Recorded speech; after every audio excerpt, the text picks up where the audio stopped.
నమస్తే, నా పేరు సాయి. మీరు చూస్తున్నారు VS agriculture YouTube channel. Friends, మీరు చూస్తున్నారు కదా, ఇది వచ్చేసి రకం ఎల్లో మిర్చి అండి. ఎల్లో మిర్చి వచ్చేసి 23వ సంవత్సరంలో 30,000 పైన అయితే పలకడం జరిగింది. 24లో వచ్చేసి కొంచెం ధర తగ్గి 24-25 అయితే పలకడం జరిగింది.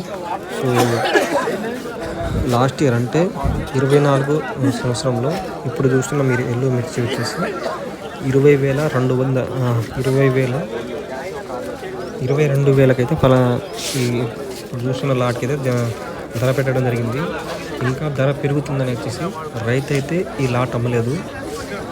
ఇప్పుడు చూస్తే మాత్రం ఎల్లో మిర్చిని అసలు దగ్గరకు వచ్చి చూసే నాది కూడా లేదండి. ఇప్పుడు ఇది ఖమ్మం మిర్చి మార్కెట్లో పొజిషన్ అండి. ప్రజెంట్ వచ్చేసి మిర్చికి ఎటువంటి ధర లేదు, అంటే అనుకున్నంత స్థాయిలో ధరలు అనేవి లేవు. ప్రస్తుతం వచ్చేసి స్టడీ మార్కెట్ నడుస్తుంది. 15,000 ఆ లోపు అయితే మార్కెట్ నడుస్తుంది ఖమ్మం మిర్చి మార్కెట్లో.